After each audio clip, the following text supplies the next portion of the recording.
2 of the Trill tutorials. In the last video, I mentioned that I'd like to make our Trill have a legato effect, which means that each new gate press does not necessarily trigger if the gate is already on. And let's demonstrate what's happening right now using the event watcher.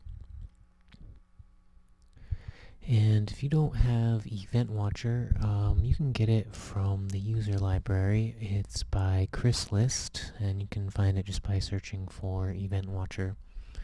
I suggest you do if you don't have it already, because it's very useful. And it's just showing us the stream of events that are coming out of any monophonic module in Reaktor.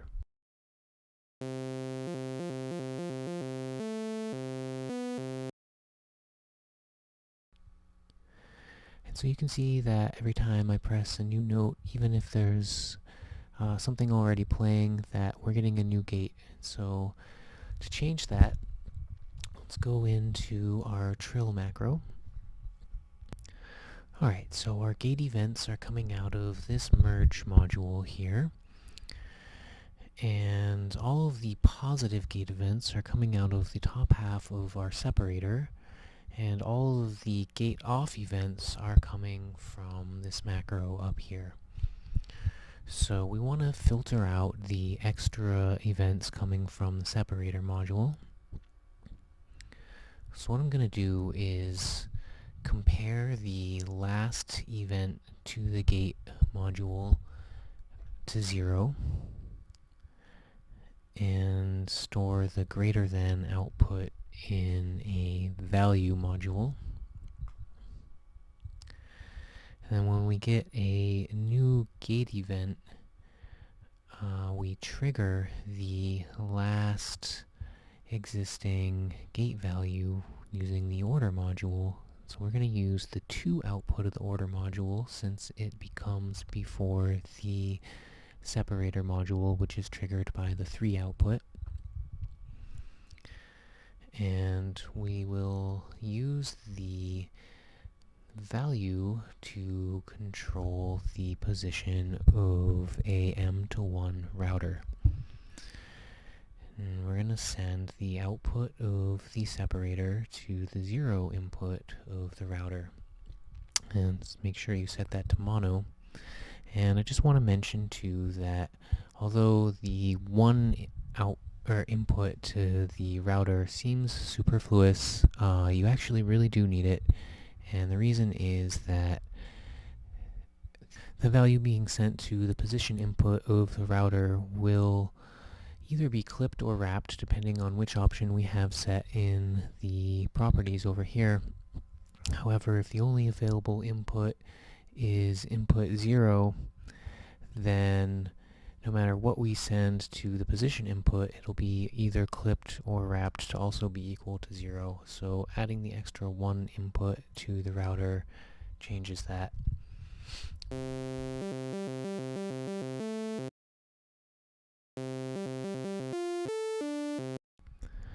Okay, so you can see that we are now cutting out all of the extra gate on events and only sending 1 gate on per trill. So now let's work a glide effect into our mono legato triller. And I'm going to add a gate input to the glide module. And this glide module here is one that I created in a previous tutorial. And I'll give you a link to that in the info.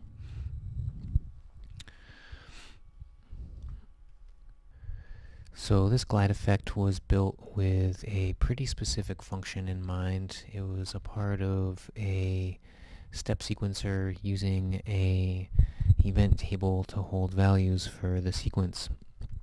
And we always knew the length of time between each event that we were going to be receiving. So there's a few things that we need to change about this, and I'll just explain what we're doing throughout each step. So the first thing I'm going to change is this gate module here, which is triggering our accumulator. And the accumulator is going on to control our selector at the end of the macro.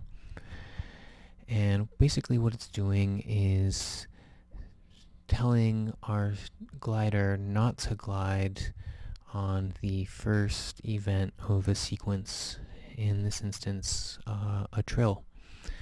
And previously we didn't need to worry about gate off effects because they were irrelevant, but now we want to make sure that our new gates are the only ones to trigger our accumulator and that the gate off effects do not affect it at all. So we just need to send the gate through a separator like so. And the other thing I want to change is that we no longer know when our next event is going to be arriving from our pitch gate module, so we can get rid of the milliseconds input, and instead we're just going to use the glide knob to define the length of our glide in milliseconds. So once we've done that, we also want to change the range of the glide to something larger, like 1,000 in this case. I'll do for a total length of 1 second. And another edit I want to make is that our selector is getting hit by a constant stream of events from the control rate output of our system info module, and as such it creates a constant stream of output events as well. And once we've reached our limit, I want it to stop sending out events, so I'm just going to use a step filter at the end here, and that's just going to make our event stream a little more efficient. So now we're very close to being done, and one problem that still remains with our borrowed glide effect here is that our glide time is no longer known in advance, and we don't know that the user is going to hold down the key that they've pressed long enough to glide the entire distance that we want to glide to. And I'll just show really quick one of the effects that can have on the sound.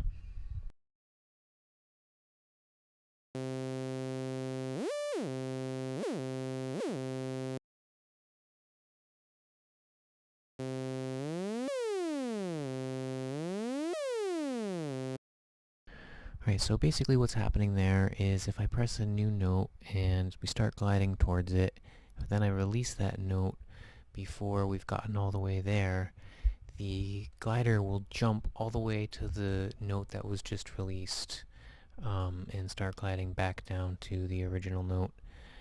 And although you can create some kind of cool sounding laser effects, as I was just demonstrating, it's not necessarily desirable behavior, so I just want to show how we can always glide from the most recent pitch value, regardless of we made it all the way to our destination or not. So this value module here controls our old pitch value to glide from, and the most accurate picture we can get from that is out of this step filter module here. So we'll replace the input to the value module with the output of the step filter. And next we just need to rearrange the order of some events. We want to make sure that our old pitch value here is triggered before we do anything else. And since we're no longer using the 3 output of the order module, we can move down all of the other events to use outputs 2 and 3, and then we can trigger our value module from output 1, like so. And this will give us a clean glide effect. And I'll include a download of this structure in the information of the video. Thanks for watching.